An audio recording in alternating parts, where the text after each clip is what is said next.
Binance not available in your region. I'm going to show you how you can easily fix Binance not available in your region. First, open the Settings app on your mobile device.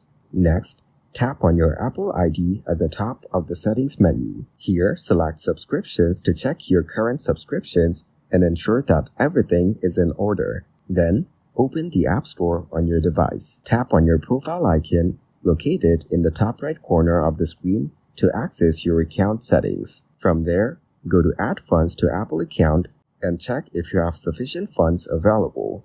After that, return to the Settings app. In your Apple ID section, tap on Family Sharing to review any settings related to family members that might affect your account. Finally, go back to the App Store and tap on your profile icon again.